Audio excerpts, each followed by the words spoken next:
Captain Lee Do-hyun stood at the bridge window of the Nexari flagship Eternal Harmony, watching the stars drift by. The alien vessel was beautiful, all smooth curves and glowing panels that pulsed with soft blue light. He had been serving as the human liaison aboard this ship for 3 years now, and he still felt amazed by the advanced technology around him. The Nexari were an artistic people. They made everything beautiful, even their warships. Captain Urel, the ship's commander, often said that ugly things could not fight well. Lee had learned to appreciate their way of thinking during his time here. "Captain Lee," called Ensign Thera from her station, "we are receiving a priority message from Concordia Prime. Ambassador Park needs to speak with all human representatives immediately." Lee nodded and walked to the communication console. The holographic image of Ambassador Park Mina appeared before him. She looked tired, which was unusual. Park was known throughout the galaxy for her calm demeanor and endless energy during diplomatic meetings. "Lee, I need you to contact all human personnel in your sector," Park said without her usual pleasantries. "We have a situation developing at the Galactic Council. The Karathi and Vilex are at each other's throats again, and this time it's serious." Lee frowned. The Karathi Empire and the Vilex Collective had been having trade disputes for months. The Karathi were a warrior species who valued strength and honor above all else. The Vilex were pure logic, caring only about efficiency and technological advancement. They rarely agreed on anything. "What do they want this time?" Lee asked. "Mining rights to the Zalara system," Park replied. "Both sides claim it belongs to them. The Karathi say they conquered it fair and square 200 years ago. The Vilex say the conquest was illegal under current galactic law and they can mine it more efficiently anyway." Lee understood why this was serious. The Zalara system had some of the richest mineral deposits in known space. If these two powerful species went to war over it, other species would be forced to choose sides. That could tear the Galactic Federation apart. "I'll gather our people and head to Concordia Prime right away," Lee said. "Good. And Lee?" Park's expression grew even more serious. "Bring Dr. Kim Junho with you. We might need his expertise on Karathi biology. Some of their representatives are acting stranger than usual." The communication ended, and Lee immediately began making preparations. Dr. Kim Junho was aboard the research vessel Discovery, studying alien plant samples with a mixed crew of scientists. Lee sent a message asking him to meet at Concordia Prime as soon as possible. Captain Irel agreed to change course toward the neutral station. The Eternal Harmony was one of the fastest ships in the sector, and they would arrive at Concordia Prime in just 6 hours. Lee spent the time reviewing files about the Zalara dispute. He also studied the latest reports about Karathi behavior. According to the files, several Karathi representatives had been acting oddly during recent meetings. Instead of their usual loud, aggressive negotiating style, they had become quiet and thoughtful. Some had even suggested compromise, which was almost unheard of for their species. When they arrived at Concordia Prime, Lee was struck by the unusual activity around the massive space station. Ships from dozens of species filled the docking bays. Emergency lights flashed on the station's outer hull, indicating a high-priority situation. Lee made his way quickly to the main council chamber. The circular room buzzed with conversation in a dozen different languages. Ambassador Park stood at the center, surrounded by representatives from various species. Her usually perfect diplomatic smile was nowhere to be seen. "Lee, thank the stars you're here," she said when she saw him. "Dr. Kim is already in the side chamber running scans on the Karathi delegation. Something very strange is happening."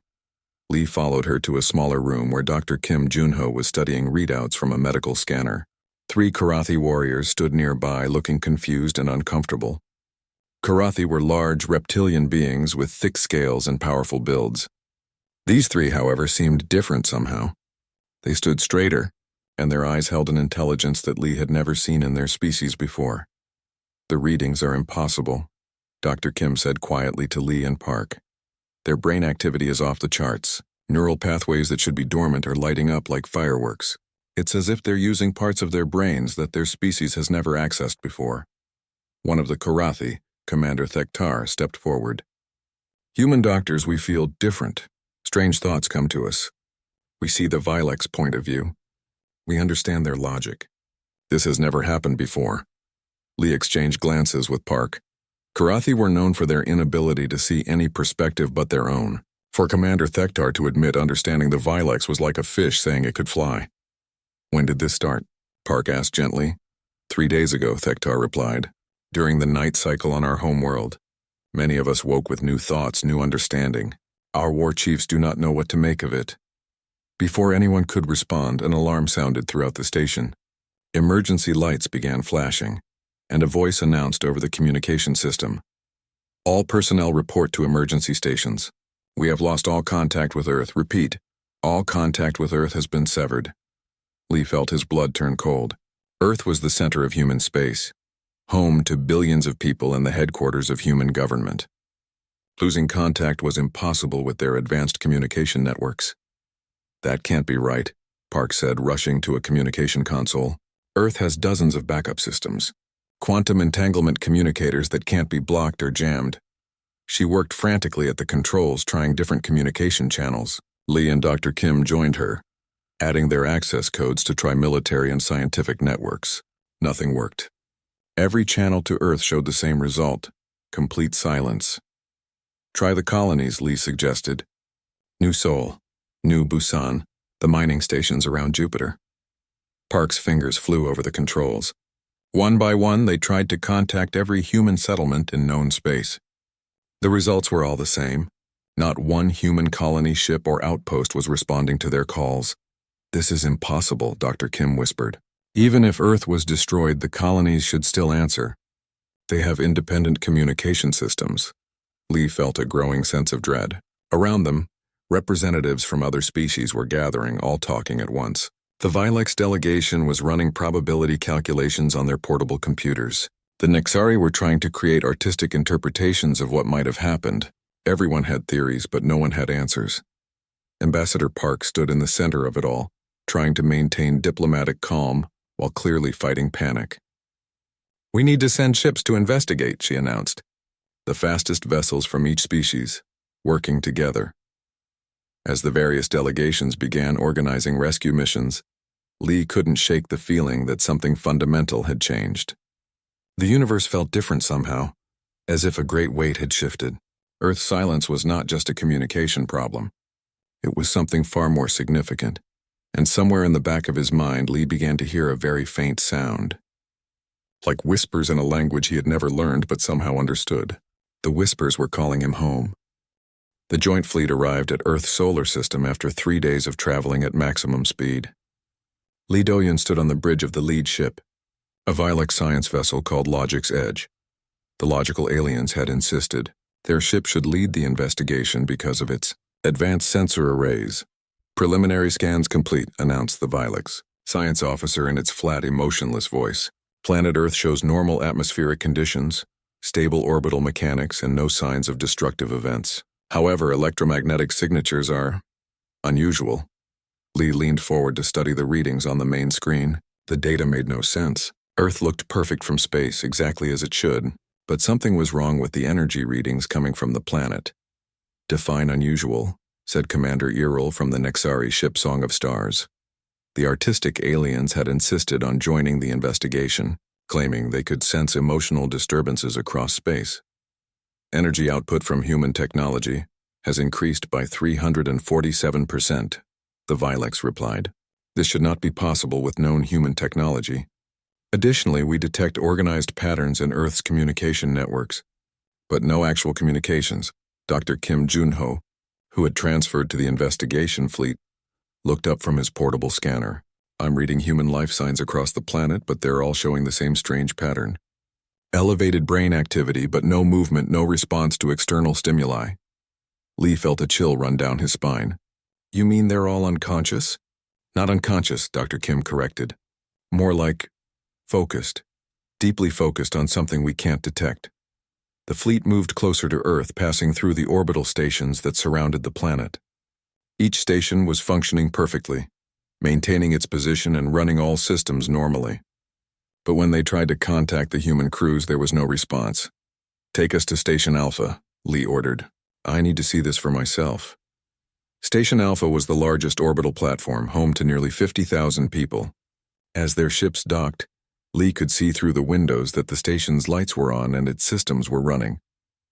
Everything looked normal. The mixed team of aliens and Lee made their way through the station's corridors.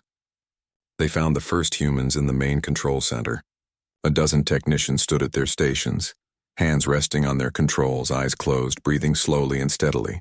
They looked peaceful, almost like they were sleeping while standing up. "Commander Jan Harim," Lee called out, recognizing the station's commanding officer. She stood near the main display, her face calm and relaxed. "Commander, can you hear me?" There was no response. Lee waved his hand in front of her face, even touched her shoulder gently. Commander Yeon did not react at all, but her vital signs on the nearby medical monitor showed she was perfectly healthy. Dr. Kim ran his scanner over several of the humans. "Brain activity is incredibly high," he reported. "Much higher than normal sleep or meditation states. It's like they're all thinking very hard about something, but I can't tell what." They explored more of the station. In every section, they found the same thing. Humans standing or sitting exactly where they had been when whatever happened to them occurred. A cook stood in the kitchen, holding a spoon above a pot of soup. An engineer knelt beside an open panel, tools still in his hands. Children in the education section sat at their desks, some with pencils still touching their papers. "This is deeply disturbing," said Thara, the Nexari officer who had accompanied them. "I can feel their emotions, but they are unlike anything I have ever sensed. They feel connected to something vast." The investigation team moved to Earth's surface. The planet's major cities showed the same pattern. Millions of people, all in the same peaceful, unresponsive state. Traffic had stopped exactly where it was when the event occurred, but automated systems had taken over to prevent accidents. The cities continued to function, maintained by artificial intelligence and automated systems. But there was something else. The human technology was changing. In Seoul, they found that the city's computer networks had reorganized themselves. The systems were running more efficiently than their original programming should have allowed. In New York, the power grid was generating clean energy using methods that human science said were impossible. In London, construction robots were building structures using designs that no human engineer had ever created. "The artificial intelligences are evolving," Dr. Kim observed, studying readouts from a manufacturing complex. Human-built AIs are rewriting their own code, improving themselves beyond their original parameters. Lee felt something strange happening to him. During their investigation, he began experiencing brief moments where his thoughts felt different, clearer somehow. He could understand the complex readouts that Dr. Kim was showing him, even though he had no training in those fields. For a few seconds at a time, he felt connected to something much larger than himself. "Dr. Kim," he said during one of these episodes, "run a brain scan on me." The results were troubling. Lee's brain activity was beginning to match the patterns of the other humans, but only for short periods. Between these episodes, his brain function returned to normal. "You're changing too," Dr. Kim said quietly, but much more slowly than the others. That night, as the investigation team rested aboard their ships in Earth's orbit, Lee dreamed. But these were not normal dreams. He saw vast mathematical equations that somehow made perfect sense. He saw the structure of space itself, bent and shaped by forces he had never imagined. He saw other worlds, other species, all connected by invisible threads of energy and thought. In his dream, he heard a voice, not speaking in words, but communicating directly with his mind. The voice was ancient, wise, and infinitely patient. "The time has come," it said. "The bridge species awakens. The galaxy will follow." Lee woke with a start. The meaning of the words was unclear, but the feeling behind them was unmistakable. Humanity was not in danger. They were changing, becoming something new, and somehow Lee understood that this change was not an accident.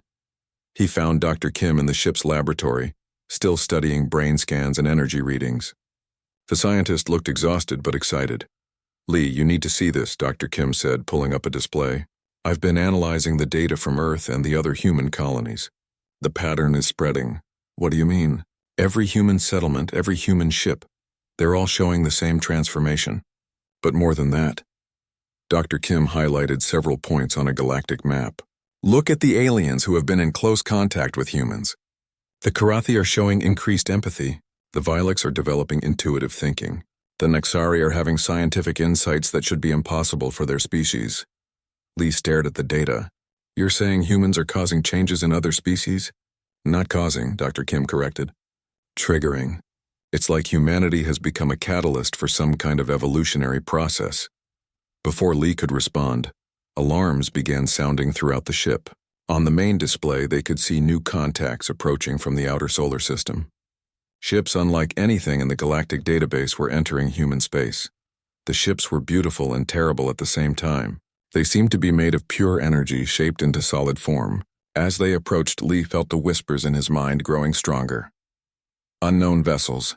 Identify yourselves, came the voice of the Vilex fleet commander over the communication system. The response came not through their communication equipment, but directly into the minds of everyone in the fleet. The voice was the same one Lee had heard in his dream. We are those who came before. We are the architects. We have come to welcome humanity to the next stage of existence. The galaxy's children are finally ready to grow.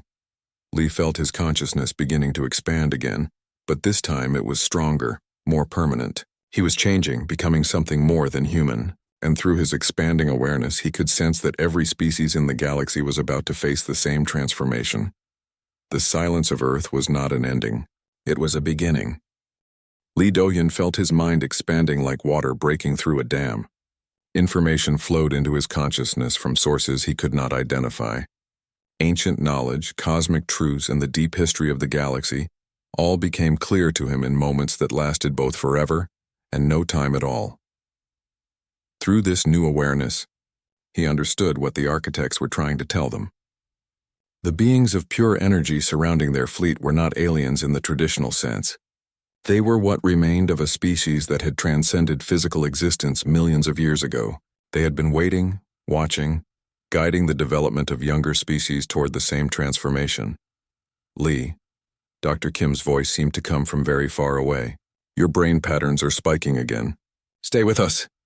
Lee forced himself to focus on the present moment. He was still aboard the Vilex science vessel, still investigating Earth's transformation. But now he could see the bigger picture. Humanity's role as galactic mediators, their natural ability to understand and work with other species, had not been coincidence. They had been prepared for this moment. I can see it, Lee said, his voice sounding strange to his own ears. The pattern. Humanity was chosen because of what makes us different. Dr. Kim ran another scan while the alien officers watched nervously. Lee's brain activity was off their charts, but he remained conscious and coherent, unlike the other humans they had found. Different how? Asked Commander Earl. The Nexari's artistic nature made her more sensitive to emotional changes, and she could sense something profound happening to Lee. Other species excel in specific areas, Lee explained, the knowledge flowing through him like a river. The Karathi are warriors, strong and honorable but limited by aggression. The Vilex are logical, brilliant but unable to understand emotion. The Nexari are creative, beautiful but unfocused on practical matters. He paused, struggling to put cosmic concepts into simple words. Humans are balanced. We can be logical when needed, emotional when appropriate, creative and practical at the same time. Most importantly, we can understand how other species think, even when they think completely differently than we do. Through the ship's viewing ports, they could see the architect vessels maintaining their positions.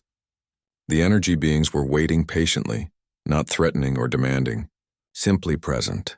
The architects transcended physical existence, Lee continued, but they learned that pure consciousness alone cannot guide a galaxy.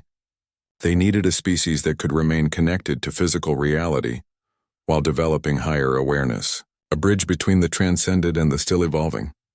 Dr. Kim studied his readings carefully. Your brain is accessing information that should not exist in human memory. How is this possible? The information was always there, Lee replied.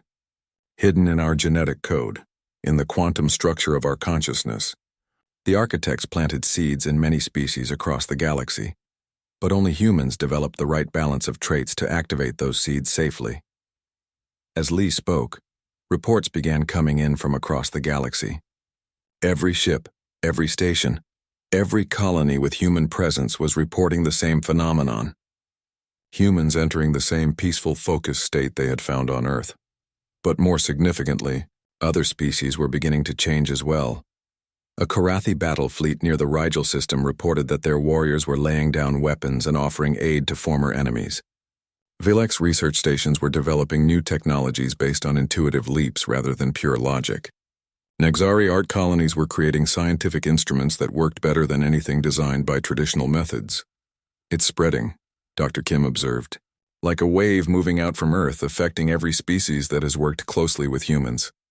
Lee nodded. The transformation requires contact. Humans serve as catalysts, but the other species must be ready to change. They must have learned to work with us to see beyond their own limitations. Commander Earl stepped forward. But what about those who resist? What about species that cannot or will not change? The question triggered another wave of expanded consciousness in Lee. He saw possible futures spreading out like branches of a tree. In some, the galaxy evolved together into something beautiful and unified. In others, species that could not adapt became isolated, stagnant, eventually fading into extinction. The choice is theirs, Lee said sadly. The architects will not force evolution, but species that cannot grow, cannot learn to work with others, will find themselves left behind as the rest of the galaxy moves forward. Dr. Kim was monitoring communications from across their region of space. Lee, I'm getting reports of humans beginning to wake up from their focused state. But they're different. Enhanced somehow. They're integrating the new knowledge, Lee explained, learning to access expanded consciousness while maintaining their individual personalities and connections to physical reality. It takes time to process that much information safely.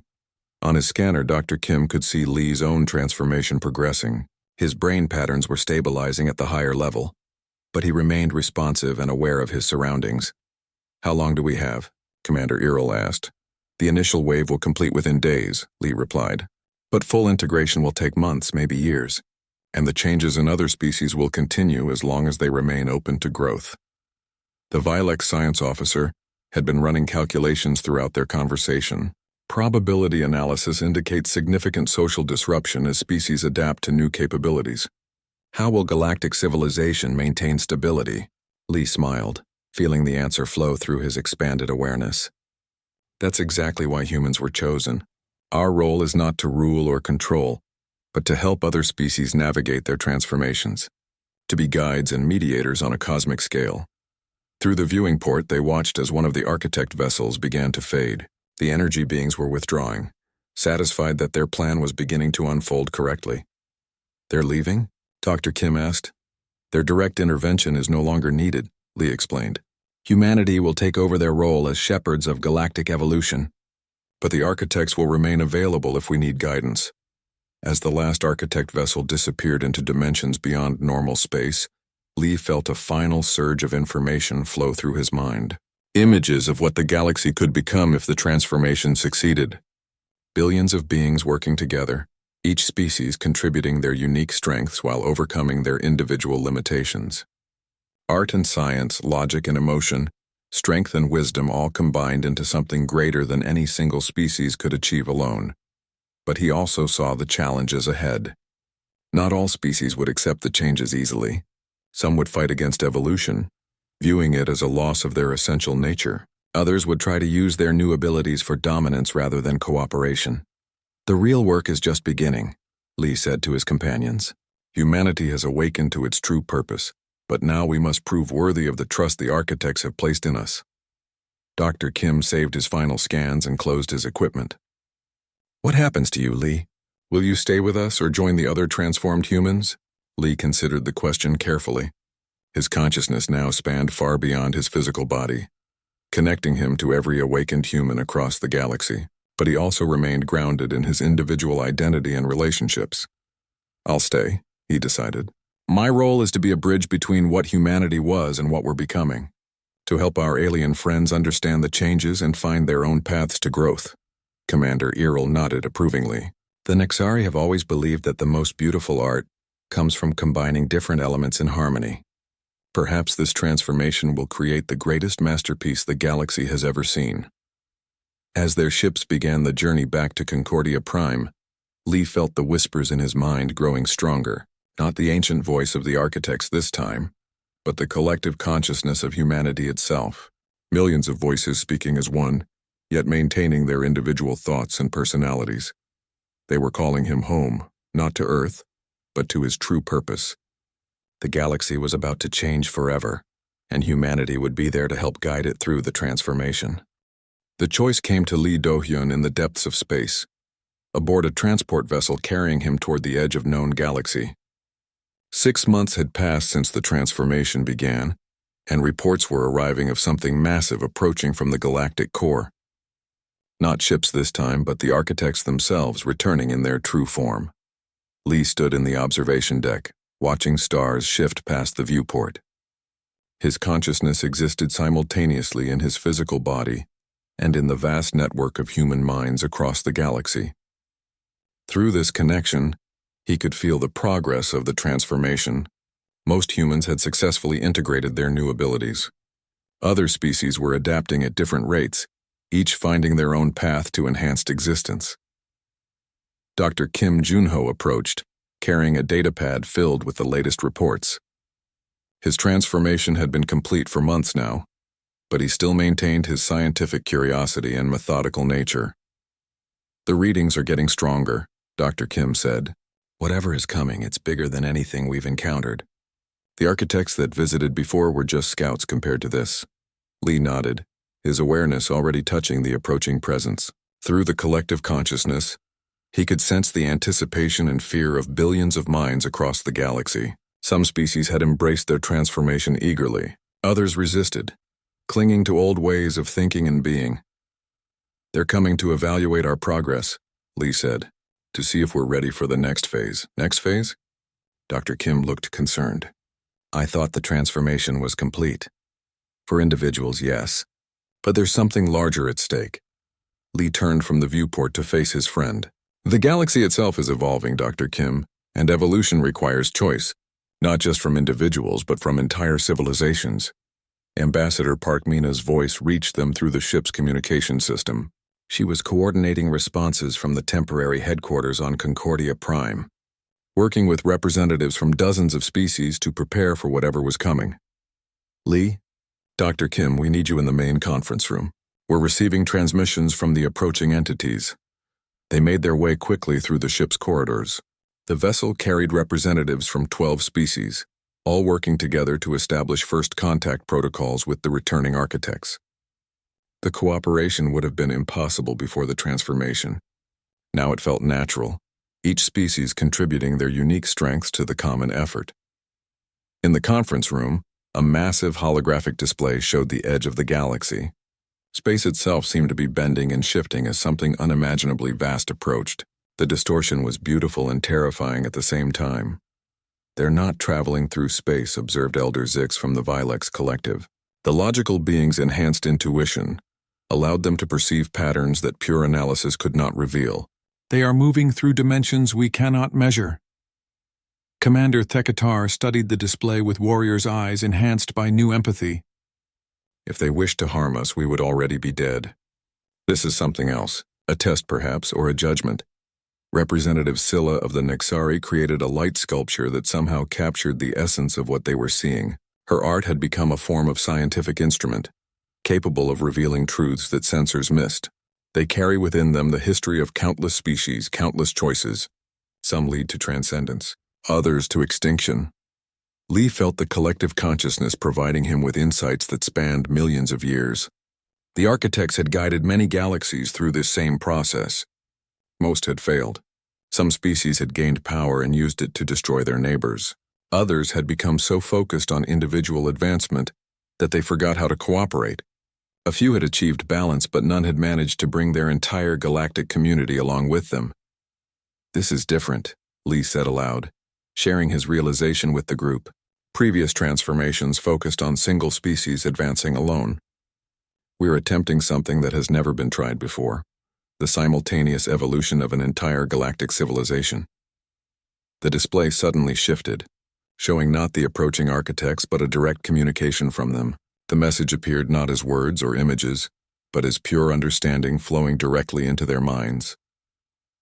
"Children of the galaxy, the time of choice has arrived. Your species have begun the great transformation, but integration alone is not sufficient. You must choose whether to advance together or face the consequences of division." Throughout cosmic history, civilizations have reached this threshold. Most fail because they cannot overcome the fundamental barrier, the choice between individual advancement and collective growth. Some species transcend alone, leaving others behind. Others fight among themselves, destroying the potential for any to advance. You have shown promise. The bridge species has emerged successfully. The catalyst has spread to willing populations. But now comes the true test. Lee felt the weight of cosmic responsibility settling on his shoulders. Through the collective consciousness, he sensed similar revelations reaching other human guides across the galaxy. They were all being asked to make the same choice. The bridge species must choose to sacrifice individual transcendence for collective guidance, to remain connected to physical reality while others ascend to pure consciousness, to become eternal shepherds helping species after species find their path to growth. This choice cannot be undone. Those who accept become locked into their role as guides, able to enhance others but never to transcend themselves. Those who refuse may ascend to pure consciousness but leave their galactic family without guidance. Dr. Kim looked stricken. They're asking humanity to give up our own advancement to help others achieve theirs. Lee accessed deeper levels of the collective consciousness, feeling the thoughts and emotions of millions of humans considering the same choice. Fear, nobility, sacrifice, hope, all swirled together in a complex tapestry of human feeling. Not give up, Lee corrected. Transform in a different way.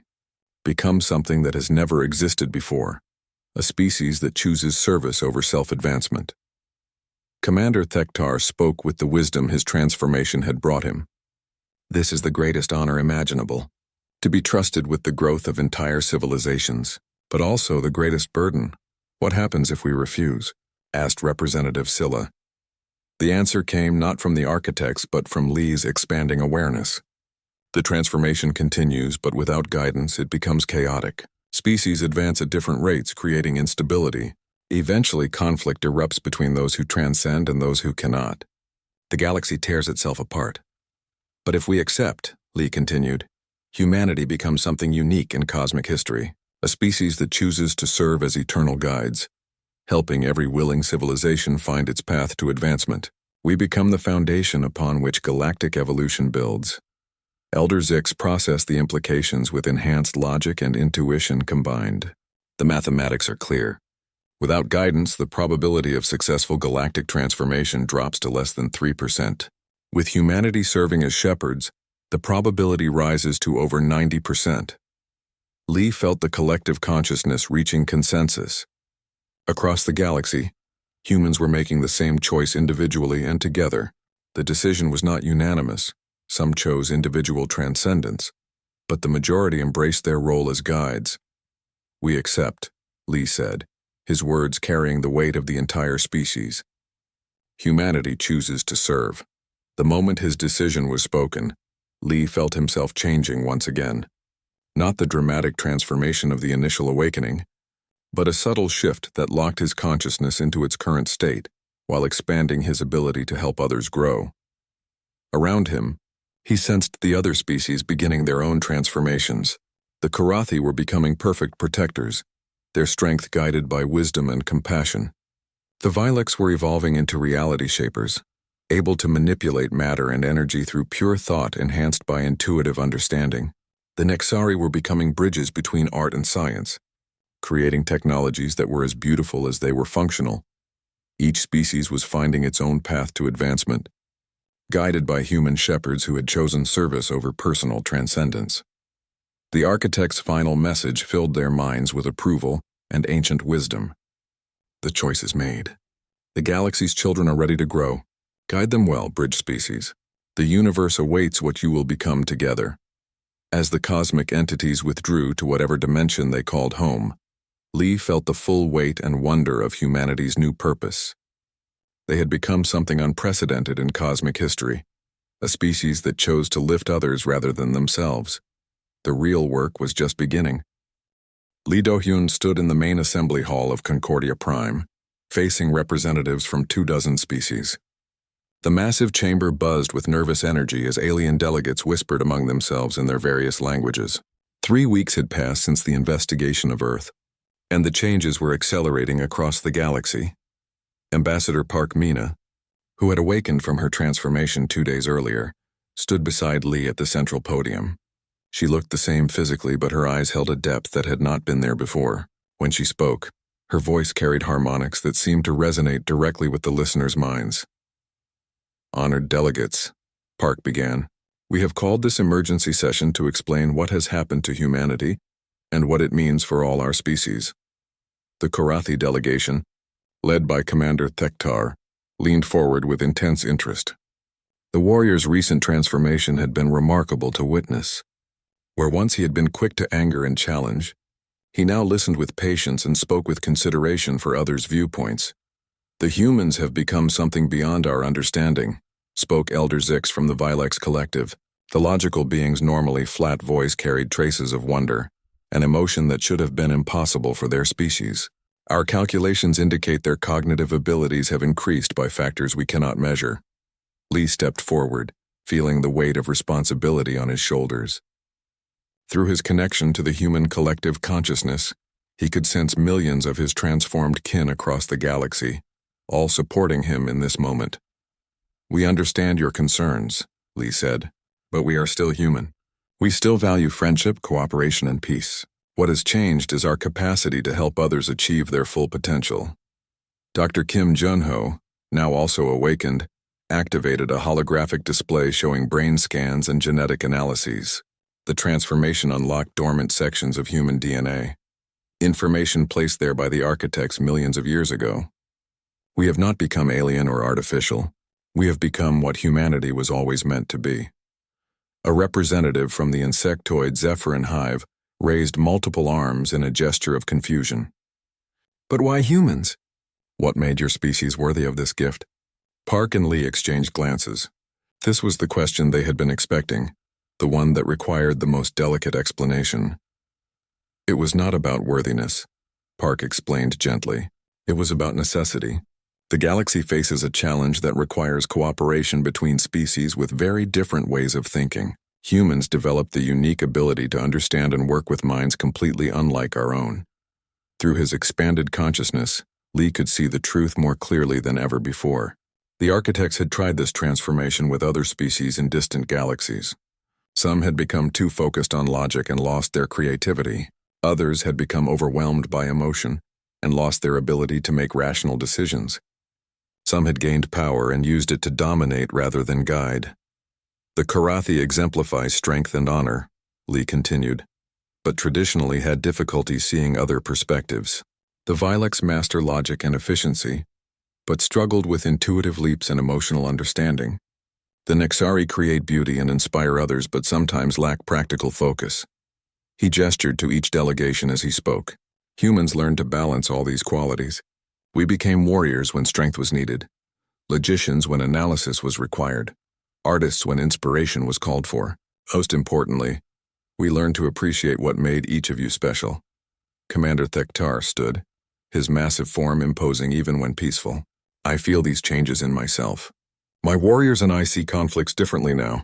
We still value honor and strength, but we understand that true strength sometimes means protecting the weak, not conquering them. And we find ourselves capable of insights that pure logic alone could never provide," added Elder Zix. "Our research has advanced more in 3 weeks than in the previous century. We are still logical, but now we can also feel the elegance of a solution before we prove it mathematically." Representative Scylla of the Nexari delegation created a small light sculpture as she spoke, her artistic abilities now enhanced with scientific precision. "Our art has gained new dimensions. We can now create beauty that also serves practical purposes, inspiration that teaches as well as moves the heart." Dr. Kim updated his holographic display to show the spreading pattern of changes across the galaxy. Every species that worked closely with humans is experiencing some level of transformation. The effects vary based on each species' unique biology and cultural foundation, but the pattern is consistent. "You are all becoming more than you were." A nervous murmur ran through the assembly. Change, even positive change, was frightening to many species. Lee felt the collective consciousness providing him with deeper insights into each species' fears and hopes. "We know this is difficult to accept. Change always is, but consider what we have accomplished together even before this transformation. The Galactic Federation exists because different species learned to work together despite their differences. But what happens to our individual cultures? Asked Representative Mora from the Amphibious Deltan Union. Will we all become the same? No, Park replied firmly. The goal is not uniformity, but harmony. Each species retains what makes them unique, while gaining the ability to understand and cooperate with others more effectively. Lee accessed specific memories from the collective consciousness. Examples of transformed communities across the galaxy. On Karathi Prime, the warrior clans have not abandoned their martial traditions. Instead, they have redirected their skills toward protecting trade routes and disaster relief. Their strength now serves the entire galaxy.